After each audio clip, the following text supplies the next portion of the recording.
Sir, હવે Iran Israel યુએસનો આ જે જંગ ચાલી રહ્યો છે અને ક્રૂડ ઓઇલના ભાવ સતત વધી રહ્યા છે, આપણા દેશમાં તો એ કોઈ તકલીફ ઊભી નથી થઈ, પરંતુ આગામી સમયમાં આગામી ભવિષ્યને જોતા હવે લોકો ઈવી તરફ વળી રહ્યા છે, ઇલેક્ટ્રોનિક વ્હીકલ્સ તરફ, ઇલેક્ટ્રિક વ્હીકલ તરફ વળી રહ્યા છે.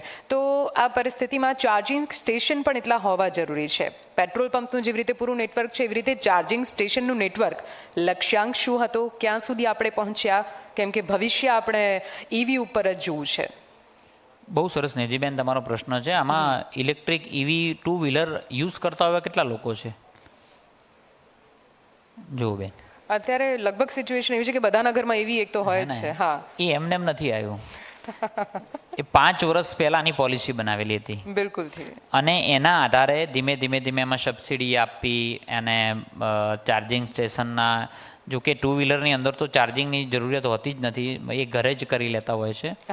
અને એ પણ એકદમ ફ્રી ઓફ કોસ્ટ થતું હોય છે. દરેકના ઘરે સોલર હોય છે અને એમાંથી ચાર્જિંગ કરી લેતા હોય છે અને સરકારની સબસિડી હોય છે. એટલે દરેક એકના ઘરે એક ઈવી 2 વ્હીલર તો હોય જ છે.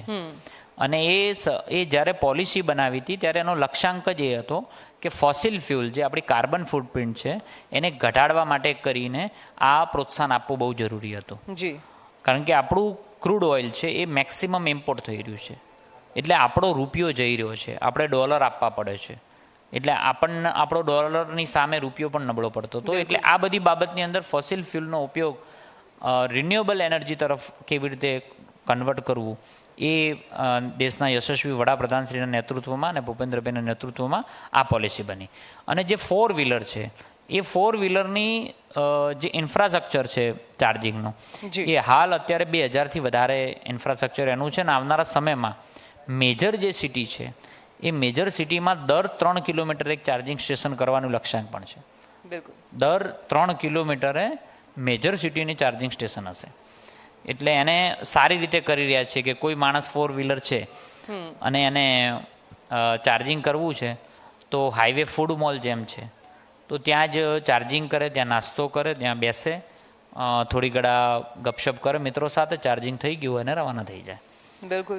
અને આપણે કાર્બન ઉત્સર્જન ઘટાડવાની અંદર દેશ અવ્વલ બને એ જરૂરી છે અને એના માટે બધાનો સહકાર જોઈએ છે. હા, સહકાર જરૂરી છે. મારે આપ તમામને જણાવવું છે કે ભારતમાં ગુજરાત એવું રાજ્ય બન્યું કે જ્યાં સૌથી પહેલાં ક્લાઇમેટ ચેન્જ વિભાગ, આખું એક મંત્રાલય અલગથી બનાવવામાં આવ્યું અને એનો કારભાર અત્યારે તમે સંભાળી રહ્યા છો. આપણે નેટ ઝીરો લક્ષ્યાંક પ્રાપ્ત કરવું છે. એવા કયા અત્યારે હાલના પ્રોજેક્ટ છે જે યુવાઓને જાણવામાં જરૂરી છે? બેન, ખૂબ સારો પ્રશ્ન તમે કર્યો છે.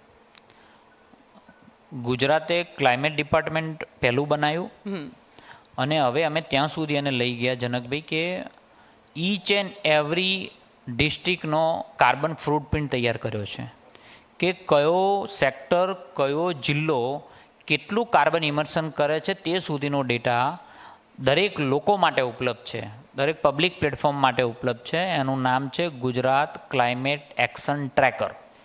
એની વેબસાઇટ છે, એ તમામ લોકો જોઈ શકે છે. મારે દરેકને વિનંતી છે કે ગુજરાત ક્લાઇમેટ એક્શન ટ્રેકર.com, એની ઉપર તમે જોઈ શકો છો કે આપણે જિલ્લાની અંદર કેટલું કાર્બન ઇમર્શન થઈ રહ્યું છે, કેટલું કાર્બન ફૂટપ્રિન્ટ છે.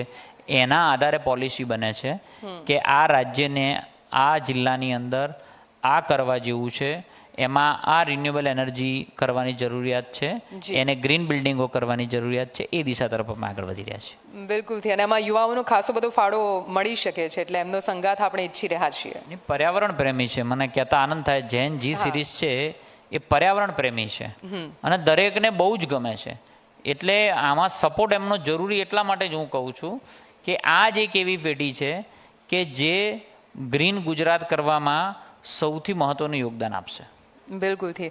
હવે છેલ્લો પ્રશ્ન છે. પર્યાવરણ પ્રેમી તો તમે જેનઝીને કહ્યા, પણ પોલિટિક્સ પ્રેમી નથી. રાજકારણમાં તમારે આવવું છે. જ્યારે આ પ્રશ્ન અમે આ યુથને પૂછ્યો તો લગભગ એક પણ આંગળી ઊંચી ના થઈ. તો રાજનીતિમાં એટ્રેક્ટ કરવા માટે શું કરી રહ્યા છો અને આ જે યુથ છે એમને પોલિટિક્સમાં આવવા માટે શું કહેશો? નથી આવું તમારે કોઈ? ચાલો આપણે નવી સંભાવના ઊભી કરીએ કે તમને એવું લાગે છે કે મને બીજાની ચિંતા છે. જો કોઈ વ્યક્તિને એવું લાગે છે કે મને મારા કોઈ મિત્રની ચિંતા છે, મારા કોઈ પડોશીની ચિંતા છે, મારા કોઈ જાણે અજાણે મને જોઈને એમ થાય છે કે આ ભાઈને મદદ કરવા જેવી છે, તો તમારે આવવું જોઈએ.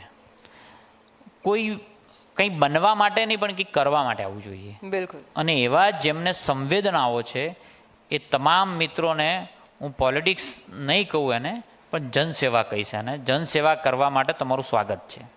દરેક લોકો આવવું જોઈએ અંદર. નરેન્દ્રભાઈએ લક્ષ્યાંક રાખ્યો છે 1 લાખ યુવાઓને પોલિટિક્સ જનસેવા કરવા માટે આવવું જોઈએ. બિલકુલ. પોલિટિક્સ તો જૂના લોકો કરે છે, આપણા લોકો જનસેવા કરવાની છે.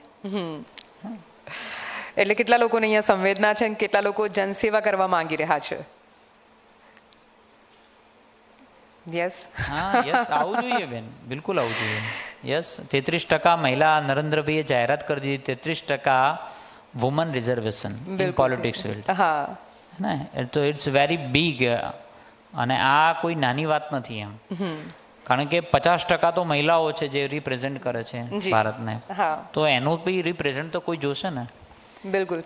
ને અને મિત્રોને એક વાત કહીશ કે તકલીફ તો રહેવાની છે દરેક ફિલ્ડમાં. કર્ણે જ્યારે કૃષ્ણને કહ્યું કે ભાઈ મારી સાથે સતત અન્યાય થાય છે, મને સુતપુત્ર કહીને મને સ્વયંવરમાં ભાગ ના લેવા દીધો, મને દ્રોણાચાર્ય શિક્ષા ના આપી, તો મારી સાથે અન્યાય થાય છે. જી. તો કૃષ્ણ ત્યારે કહે છે કે ભાઈ અન્યાય તો મારી સાથે બહુ થયો છે, હે ને, કે મને હું નાનો હતો ત્યારે મારા ગર્ભની અંદર, મારા માતાના ગર્ભમાં મને મારા મામા મારવા માટે ભરતા હતા. મારો જન્મ જેલમાં થયો, મારો ઉછેર બીજે થયો, મેં ગામ છોડ્યું, 16,000 ગોપીઓ છોડી, તો અન્યાય તો મારા સાથે થયો છે કે. પણ આ બધી પરિસ્થિતિમાં મેં 3 વસ્તુ નથી છોડી. મેં એક હાસ્ય નથી છોડ્યું. બિલકુલ. મેં ભગવાન પર ભરોસો રાખવાનો નથી છોડ્યો. બિલકુલ. અને ત્રીજું, મેં સકારાત્મકતા નથી છોડી, હે ને, પોઝિટિવિટી નથી છોડી. એટલા માટે તું આજે કે મને પૂછે છે કે. બિલકુલ. હે ને, એટલે બધા મિત્રોને કહીશ કે smooth road never makes good driver. સારા રસ્તાઓ ક્યારે સારો ડ્રાઈવર બનાવી જ ન શકે. Plain sky never makes good pilot. સારું એકદમ ચોખ્ખું આકાશ હોય ને તો સારો પાયલટ ના બનાવી શકે. તો ટર્બ્યુલન્સ આવે ને હલે ને તો જ સારો પાયલટ બને. એમ problem free life never make strong person. એટલે સમસ્યાઓ વગરની જીવન પણ ક્યારે મજબૂત માણસ બનાવી શકતો નથી.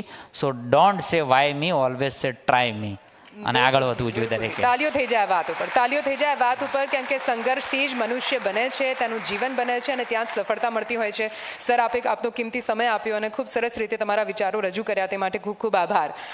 તો આ હતા પ્રવીણ માળી. તમે એમને સાંભળ્યા. આખરે એમના વિચારો કેટલા ઉચ્ચ છે. તેઓ પણ સંઘર્ષોમાંથી પાર થઈને આટલે પહોંચ્યા છે, પણ હજુ એમના માથે પણ ઘણી મોટી જવાબદારી છે. અને જવાબદારી તેઓ કઈ રીતે નિભાવી રહ્યા છે અને શું વિચારો સાથે તેઓ જવાબદારી નિભાવવા માટે આગળ વધી રહ્યા છે. યુથ તરીકે તમારો સંઘર્ષ, તમારો સાથ તેઓ કેટલું ઈચ્છી રહ્યા છે, આપણે અહીંયા જાણ્યું. ખૂબ ખૂબ આભાર સર, ખૂબ ખૂબ આભાર.